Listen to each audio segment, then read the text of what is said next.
and welcome to another episode of the Pixelated Sausage Show. Hi. How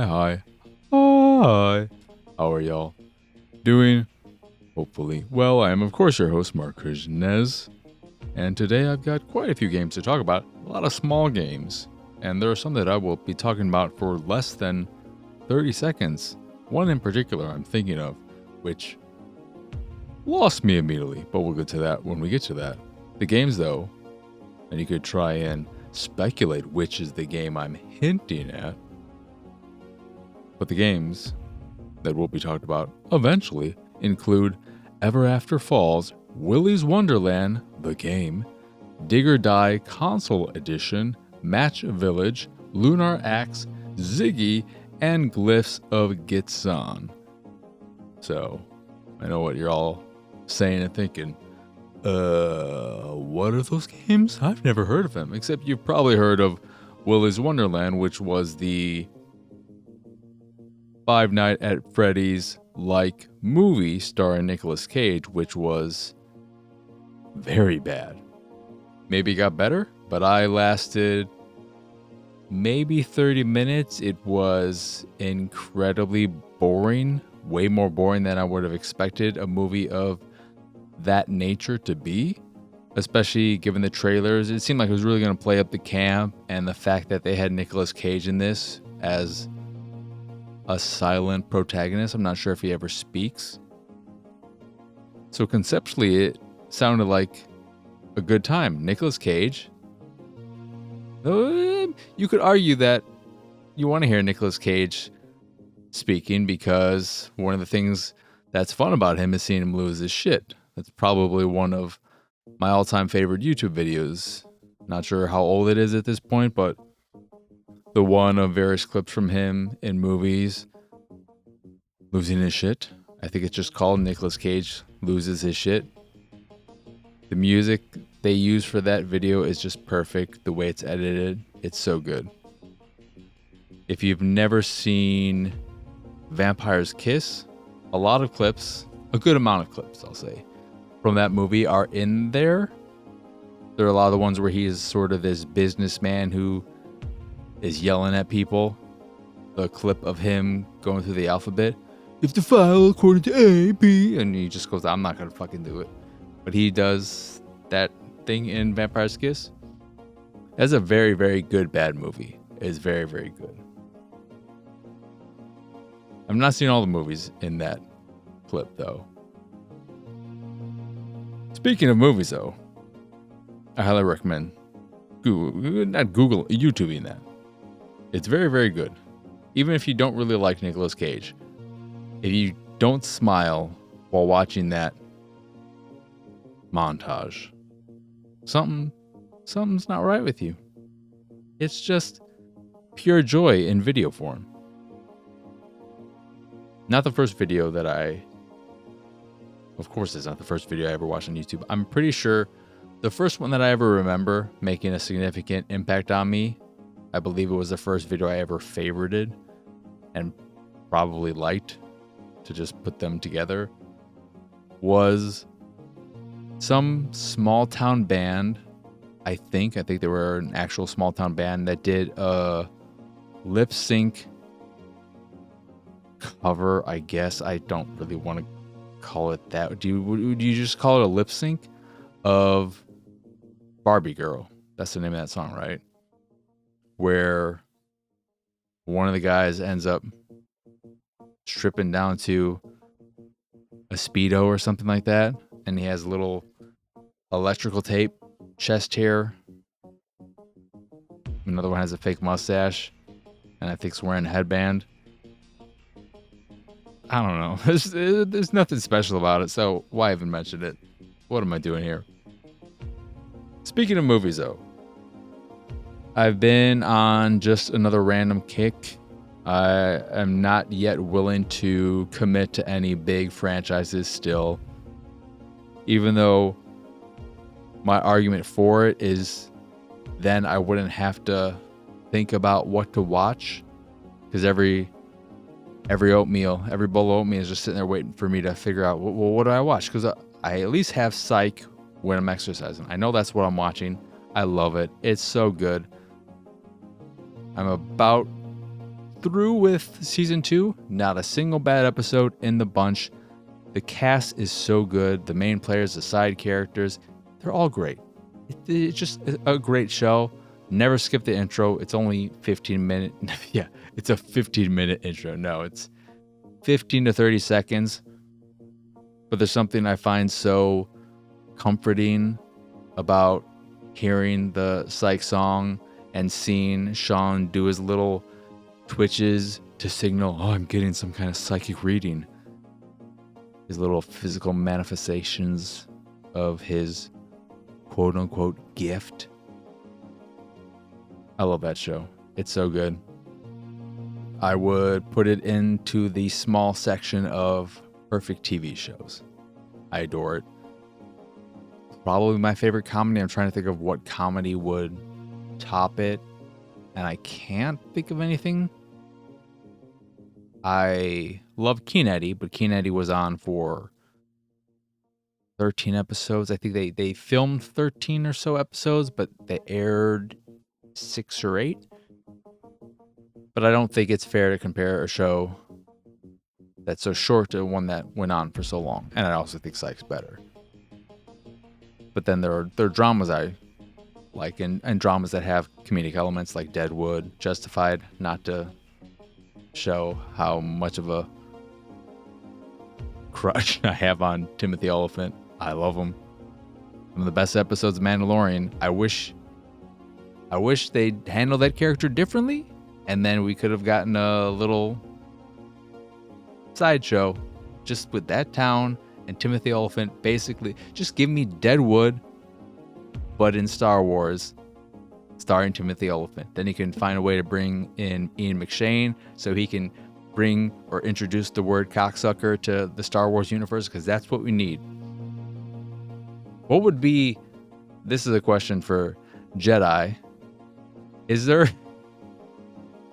I struggle to think, this podcast, it's just not for kids, but, and neither is Deadwood, but Deadwood has the most incredible use of multiple uses of cocksucker ever. You want to do another YouTube? Because I'm pretty sure that's still on YouTube. Just YouTube Deadwood cocksucker, and you'll have another good time. If you don't smile watching Nicolas Cage loses his shit or Deadwood cocksucker, something wrong with you. All right. But where was I going with this? Deadwood. Oh yeah, Star Wars Jedi. What would be the? I'm just thinking cock sucker in Star Wars. It just doesn't feel like it would fit. What would the equivalent of cocksucker be? This is where we're at. So movies that got on TV, yeah, Psych, the exercise show. But then after that, when I'm eating my oatmeal, what do I watch with that?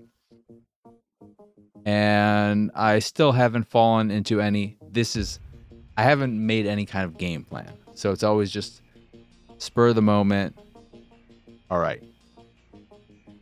One of the movies I decided to rewatch is a movie I've watched a few times, not recently, but I've always loved. And it's a movie I think a lot of people missed and don't even know exists. It's called The Drop, starring, why can't I think of his name now? Bane, I'm going to get you, Batman. What the fuck is his name? Hardy. Tom Hardy. Tom Hardy, right? Matt Hardy's the wrestler. Jeff Hardy's his brother. Are the Hardy boys, were they actually related in real life? That doesn't matter. Tom Hardy. Starring Tom Hardy and James Gandolfini and the original girl with the dragon tattoo. Can't remember her name. But they're the main players in it. And I don't want to give too much away because part of the joy is seeing how everything plays out. It's a story about this bar where Tom Hardy is the bartender. James Gandolfini is the owner, but kind of not the owner anymore because of things. But it's a bar amongst many bars where drops happen of not so clean money, you could say, because that's what it is. And it's just about stuff related to that in a way. I really don't want to give anything away other than I think it's a fantastic movie. The one thing I would say, specifically to Enchi, who I think should really watch this, is that if you were going to watch this with Kat, I know she, and this goes to anyone who may have this issue, I know she doesn't like seeing violence to animals in film. You don't see violence happening to an animal in the drop. However, very early on, and this is very plot relevant and a big part of the story, Tom Hardy, while walking home, hears a dog whining and is looking for it, and it's this adorable, and this is me saying it, I hate dogs. Not that I don't like dogs, but I can appreciate the appearance of many of them. Not all of them. I think as much as I love that my former co-host of many years, Rob, had a pug and loved his pug, I think pugs are fucking ugly. And I let him know too. I just don't like them. I think they're disgusting, and I would almost say, if I had a potential partner and they were very, very pro dog and we needed a dog, that's a bit of a red flag. I'd rather be like, can I just put a baby in you? I really don't want to have kids, but can I do that instead? Because I don't want this fucking dog. That's maybe a bit much. I don't know if I would go that far, but potentially. But if it was a pug, I'd be like, hell no. I'm out. Anyway, there's this puppy, this bulldog puppy in the trash that's been pretty badly beaten. So you see it, it's bloody and all that. But Tom Hardy, along with the lady from the Dragon Tattoo, because it's in her trash, she didn't know how it got there or anything, bring it inside, wash it off, clean it, and I'll just say the dog ends up, in the end, getting a happy ending. Not in a sick way, Sonny, all right? Things work out for the dog, all right? But if she, Cat, or anyone listening for that matter, even has an issue seeing an animal that's hurt, that's something to be aware of. A fair warning, because I know that can be an issue for people. And I want to be sensitive to that, and I think it's important to mention that. But the movie itself, I think, is fantastic, and to maybe get you, Enchi, and other people who will know this reference, not to be super spoilery, but no, I don't want to, because I think even giving you that idea, putting that idea in your head that to expect something like that would ruin the experience. But after that, I also watched, because it felt like there's a similar vibe to them, Killing Them Softly. That's James Gandolfini's in that, but you have Brad Pitt, the more dorky guy from *Halt and Catch Fire*, who I've really liked in a lot of the things I've seen him. He's someone you would recognize if you saw him. Then, what is it? Ben Mendel, Australian actor. I believe he was the bad guy in Ready Player One, but he was also the bad guy in Rogue One. Is he the bad guy in everything that ends in one? He was also in Animal Kingdom. And is he the main Krull? Maybe. It doesn't matter. Killing Them Softly is a solid movie. It's not as good as The Drop, because I genuinely think The Drop is one of the best movies of the last 10 or so years. I say 10 or so because I believe it came out in 2014. I could be wrong. So it's an older-ish movie at this point, but I'm tempted to rewatch it again just because I think it's so good. I love every second of it. I'm a really, really big fan of that. But after that, I decided, because I've constantly, and I've talked about having these feelings of just wanting to rewatch Air Force One again, or True Lies, or whatever again. I'll watch Die Hard again. I decided to watch Patriot Games and Clear and Present Danger, because why watch Air Force One again when I could watch one of those, or both, which I did, having only seen them both to completion once. And those are both solid. I don't love them, but I find them perfectly fine and enjoyable. On a 5-star rating system, including half stars, I would give both 3 stars. Patriot Games is a tighter movie, in large part because it's significantly shorter, but it feels much smaller in scope. It doesn't really have that sense of this government thriller, espionage, stuff of that nature. It doesn't feel like it doesn't feel big. It feels very small, because at its core, really, it's just this revenge story, and that kind of gets annoying eventually, seeing Sean Bean being so focused on killing Ryan and his family. It gets boring, especially in the end when he fucking kills the other. It's just like, God, it's, there's no big picture here. It's just this fucking, I need to kill Ryan because he killed my brother or whatever. Get over it. But it's a solid movie. And then Clear and Present Danger is a lot bigger. There's a lot more stuff going on. It feels like this thriller where you have the shady government doing these things and all. There's so much at play. Patriot Games is like a game of Candyland. Is that simple? Because I think you could still say checkers is somewhat complicated. And Patriot Games is a game of chess. Or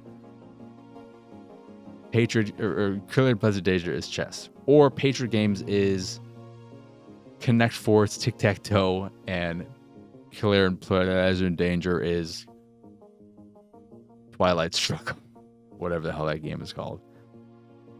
But it's also very long. It feels long. There are elements of it that are very unbelievable. How Jack Ryan survived that attack on their car is ridiculous, especially when everyone else is getting shot and killed. But I don't even think he got shot. I don't even think he got nicked in there.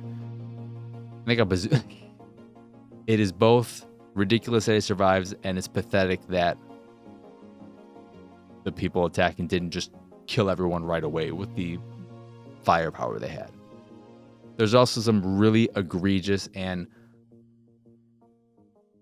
unneeded use of slow-mo in that movie that makes no fucking sense, with the most egregious probably happening right early on in the movie, where who you think's the big bad is in the batting cage, and I think they use slow-mo when he turns to look at the other bad guy. You're just like, what?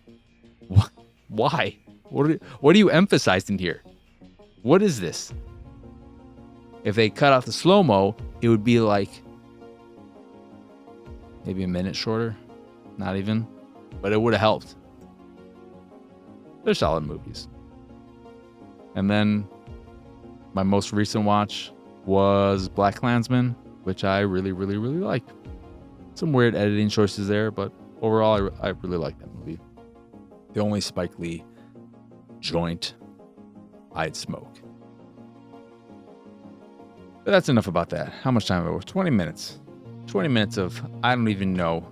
There are so many points at which I just went off, and I know I talked about some movies, so let's just get on to what I've been playing. Started with Everafter Falls, which is a Stardew Valley Harvest Moon Animal Crossing like, and it wears this on its sleeve because the game introduces you to it.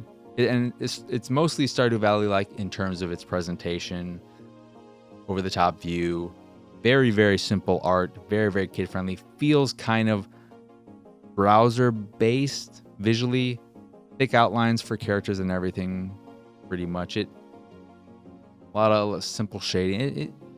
It looks pleasant, but it doesn't have a lot. It doesn't really have an identity of its own. It feels very generic, but looks fine. It looks fine. It looks like, I don't know if this is accurate or not because I don't know what I mean when I say this. Just a feeling like a leapfrog game. That's the name of that shit, right? But spoilers, I don't think this game is shit. But it wears its inspirations on its sleeve right at the start with the introduction where I may be getting this wrong, but I think you're some human who lives on not Earth, on some, maybe it's an alternate Earth or another planet, in a world full of anthropomorphic animals, and you're the only human, and you were in this virtual version of Earth. You were wearing, I'm guessing, a VR helmet, because some of the characters talk about, I can't believe how you wore the helmet that long. And you were playing all these games, and you were playing games like, because they mentioned, Stardew what? Harvest, huh? The crossing of the animals? And one of the characters says, you must have just been projecting what your life is like here in the video game world because you're so used to your real life that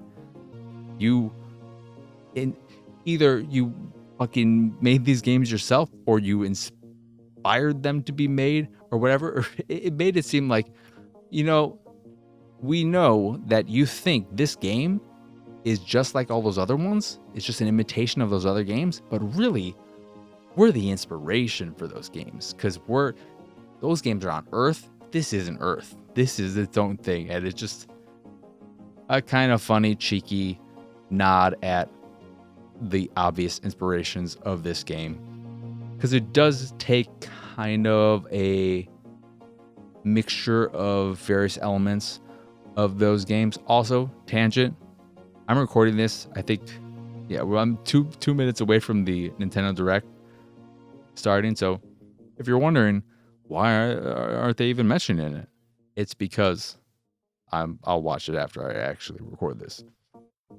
But back to Everafter Falls. Once you get through or past the obvious inspirations,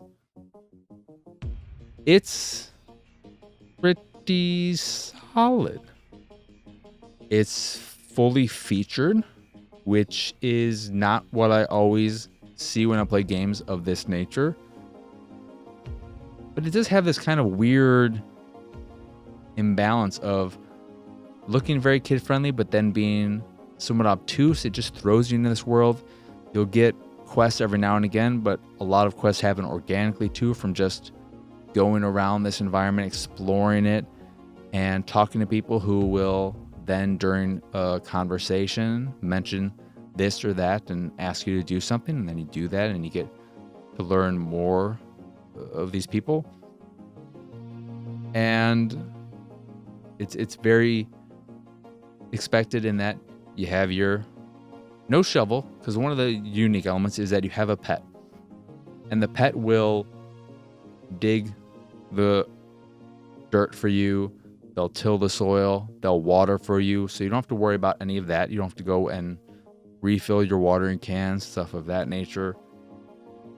Your pet will also, when you're going to, say, a little dungeon area to attack and get some resources, they'll heal you if you have a card, because one of the things this animal can do is you earn as rewards every now and again cards which will give you some kind of permanent perk, like being able to stay awake longer, or in this example, healing you 2 HP every 7 seconds. Then you feed these cards to your pet when you get them. When you get the cards, you have the pet right from the start, and then you get these upgrades. So it's nice. It's very user-friendly in that there's no energy system, so you can do as much as you want during the time at which you're awake without having to worry about expending energy or anything of that nature. So that's nice. It's a very, very wholesome game. Everyone is just so happy to see you. They all love you. So many of them have previous relationships with you, which they hint at. They're like, oh, do you remember me? Well, I'm sure you will now. You're just so great. And even people who are new to town, who don't know you, have never met you, they come up to you and they say, oh, I know we've never met, but everyone talks about how great you are. And you know what? Based off my first impression, ...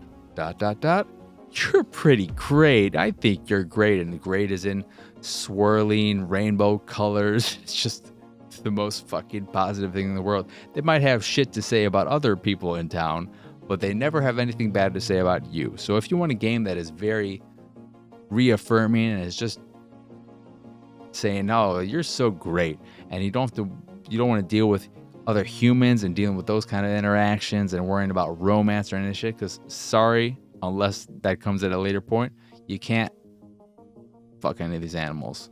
So none of that. But it's all pretty open to you right off the start, and it's pretty easy to get everything done. It's a solid Harvest Moon, Stardew Valley, Animal Crossing, etc. like that takes elements from all of them and picks and chooses what's it's like. The map is pretty easy to access. I kind of wish you could get more waypoints so you wouldn't have to pull up the map. You have a museum where you can donate all kinds of things. The museum is a little bit ridiculous. There's also an aquarium, but the museum, I think it might also take just potions and stuff you can buy from the shops. Just like, hey, you found it. You got a juice box? We'll take that. We want one of everything. We want one of everything. Give me that juice box. You have a half-eaten sandwich? We want that half-eaten sandwich. That's a little silly, but it's a good time. The combat is not great, but I don't remember the combat being super great in Stardew Valley or Rune Factory, so you don't really come to these games for combat. The one thing I would say, though, is that if you have something like Stardew Valley or any other games of this nature that it's clearly being inspired by in your backlog that you've been meaning to get to, I don't see a reason. This doesn't add anything new other than the pet that I can think of. Having this pet that does a fair amount of work for you and will eat these cards that give you permanent perks, that's something. But I don't know if you can actually pet your pet, which is not cool. And then there are these fairies you can get, and they'll collect and do little jobs for you, so you can put them on top of a tree. And it varies what they can do based on color, but you can use them to collect resources, which is a nice little thing as well.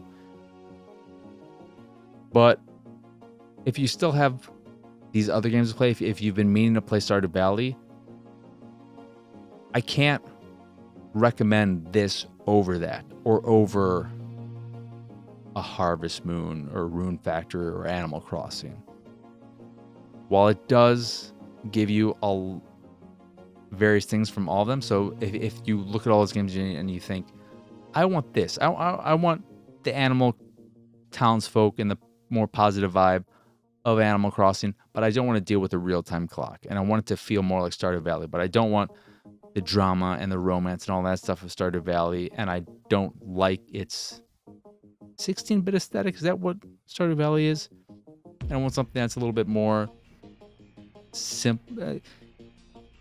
I would say I wish there was a demo, or you could just look at the screen. Like, if it looks appealing to you, and you like those types of games, 100% give it a shot.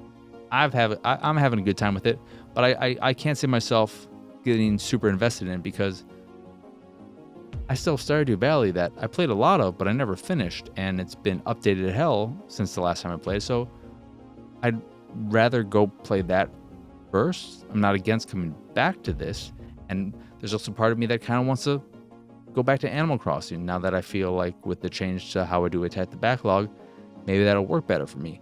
Or play a Rune Factory game. I love Rune Factory. I've played a Rune Factory, I think, on the DS, and I loved it.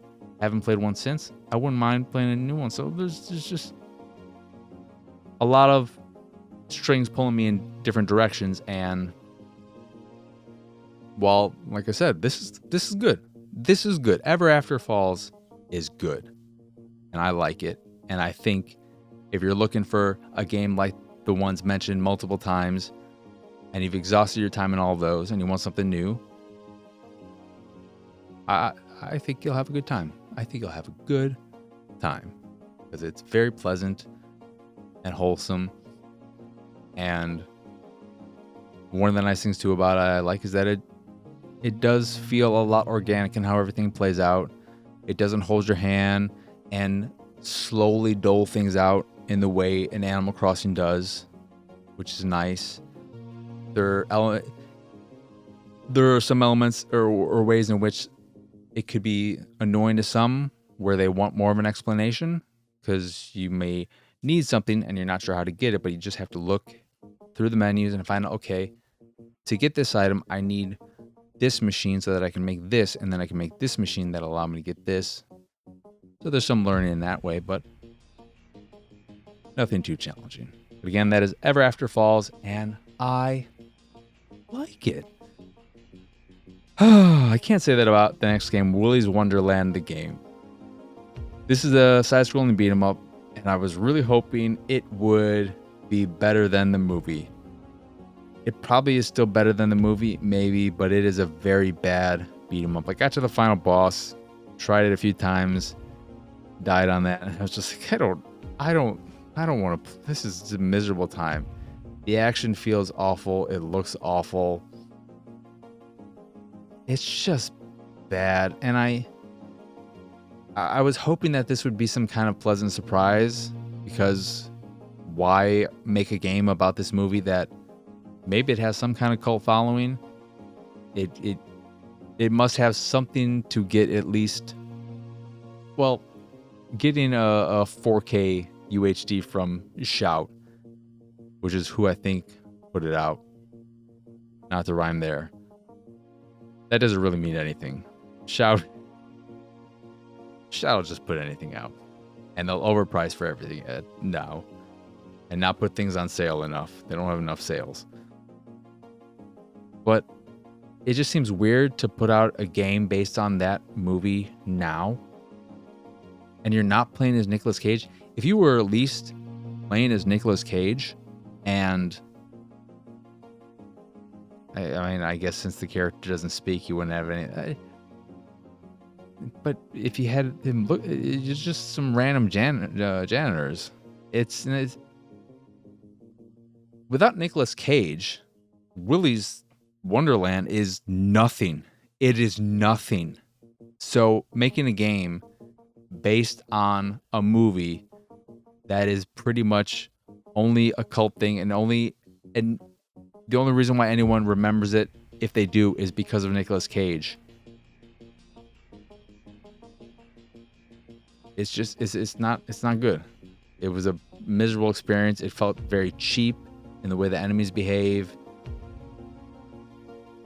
Combat doesn't feel good. Nothing about it feels good. It's just disappointing because I was hoping for a pleasant surprise. I wasn't expecting it to be Streets of Rage 4, but I was hoping for a pleasant surprise. Not because I'm a big fan of, what is it? Ooh, I didn't attack the backlog for it, I'm pretty sure. Something Shaolin, which had every fight ending in a little slow. I was expecting like a tier lower than that. I was hoping for a 6 to 7, and what I got was a 3 to 4. So that's a disappointment. Then this is the one that I was hinting at, Dig or Die Console Edition. It's a Terraria-like, so Minecraft but side-scrolling, and I immediately fell off because you can't, I played the Xbox version, you can't remap the controls, and the default control for jumping is up on the analog stick. I don't like that at all. And in a game where you're going to be doing a lot of jumping, a lot of platforming, there is no way in hell I am going to play a game where I have to keep pressing up on the analog stick to jump, because I don't like that. It's going to record many false positives where I'm not intentionally trying to jump, but just because of the way the analog... Don't know. If you need all of the face buttons for other actions, figure something else out. Because no, I ain't doing that. I'm not doing that. I'm sorry. So I can't really speak to the game itself because it lost me by having a control scheme that I cannot stand and no way to change it. So every game, please let us remap your controls. Match Village is a game where you have this hexagonal grid-based area that's randomly generated each time you start a new game. And you are trying to get a high score by matching 3 of various tiles. They could be grass tiles, something, I don't know if it's supposed to be hay tiles, or various building tiles. And when you match 3 of the same kind, they will merge onto the last placed tile. And you just are trying to continuously do this over and over and over again. And you will progress to the next area when you've reached a certain level in a town, or you'll have to start a new game. Simple, doesn't explain the rules all that well, and I didn't like it all that much because it also seemed like on buildings or tiles that are of 2 levels, so one match and then another match above that, they wouldn't merge into... There was something that seemed off, and maybe I was missing something or I wasn't doing something. Something didn't feel right, and it bugged me. So I'd have to play some more, but what I was playing, even ignoring that, wasn't enough to make me want to play more, to figure more out about the game. Lunar Axe is a point-and-click adventure that's fine. It's not super challenging. It has okay, seemingly hand-drawn art, and a story that I couldn't care all that much about. I completed the first area and then got to the second area, and yeah, it just wasn't doing anything for me because the art is nowhere near good enough to be what's pulling me through and keeping me playing, and then the story is nowhere near interesting enough to keep me pushing forward. So that leaves the puzzles to be interesting and challenging in a way that makes me want to keep playing, and that wasn't the case. So for someone like me who really likes these games or will endure these games for great art and or a great story, that's not here.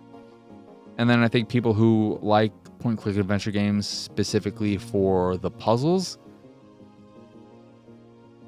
it didn't offer much challenge or thought. Some stuff has you playing games of Simon Says, pretty simple.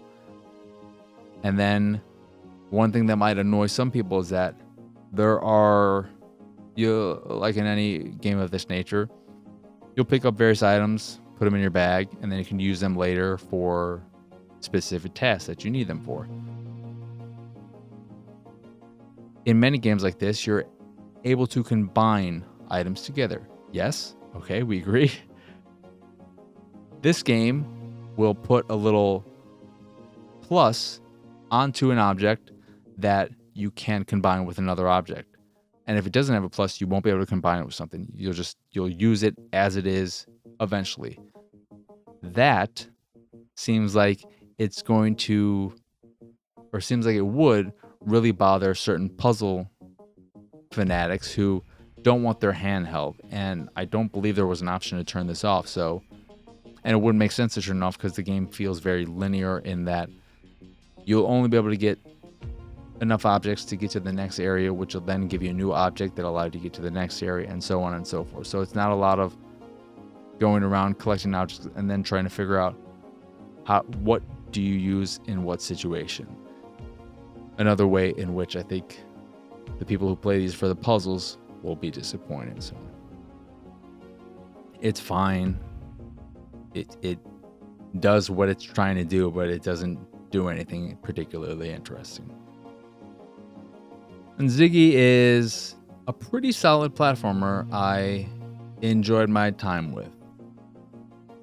It's a 2D simple side scroller that has pretty well designed levels that offer a decent challenge, and eventually add in wind as an element that plays into things and has a fair amount of hazards, from bear traps to spikes and shooting things, whether they're snowballs or falling icicles, that offer a nice challenge.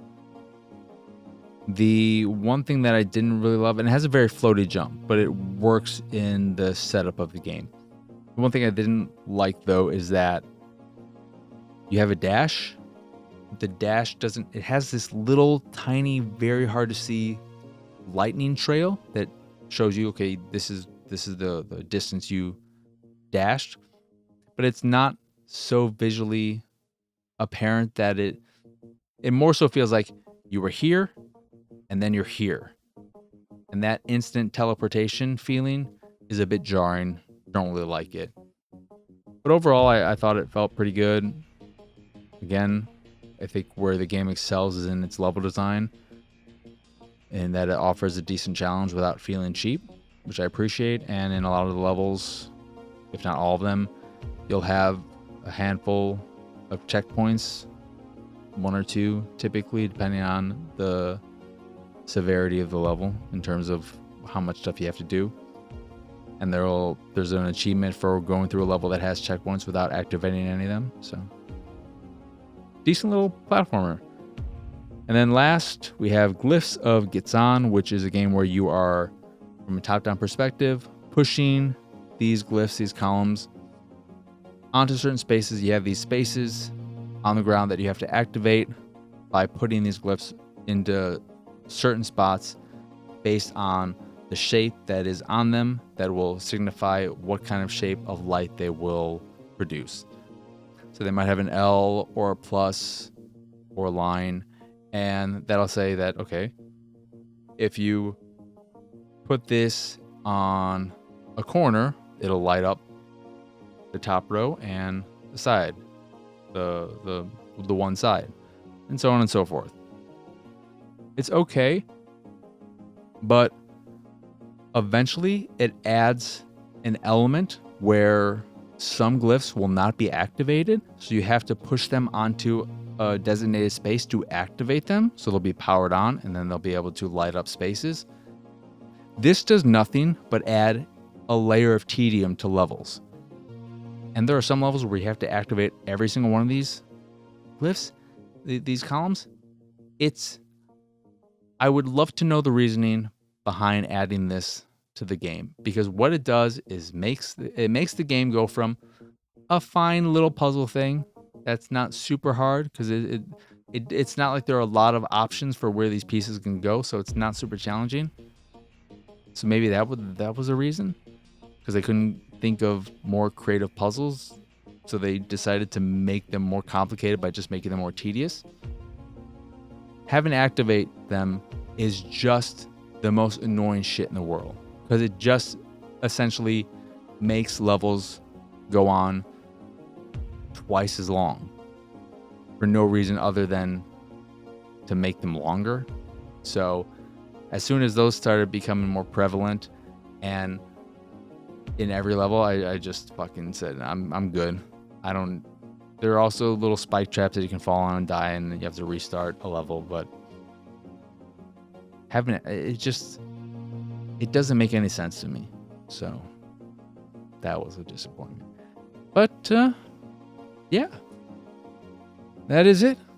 So that will do it for this here episode of the Pixelated Sausage Show. Once again, I am Marcus Nez. Y'all can find me pretty much everywhere at PX Sausage. If you enjoy this here show or any of the stuff I do and what have you, you can support me and my nonsense over at patreon.com/PXS. By supporting me at the all-you-can-oatmeal tier, you get access to a monthly Q&A, a private Discord channel called the Cool Kids Club, where, in fact, the cool kids club about, including people I've mentioned, like Enchi and Sunny. So go there if you want to be a cool kid. But you also there are various fancy, smanchy Discord roles, approved user status on YouTube, and other goodies as well. Or if you just want to support me because you like the cut of my jib and you want to give me a bib, then you could do that as well. But this is, whatever. If you like me and you're like, I can spare a buck or two a month, patreon.com/PXS. In addition to the Patreon, you can find links to the site, the YouTube, the Discord, and so much more over at pxsausage.com. That is it. That is all. As always, thank you for watching or listening. I hope you enjoyed this here episode, and I hope you have both a wonderful rest of your day, a lovely rest of your week, and a wonderful weekend. But for now, adios, arrivederci. Bye.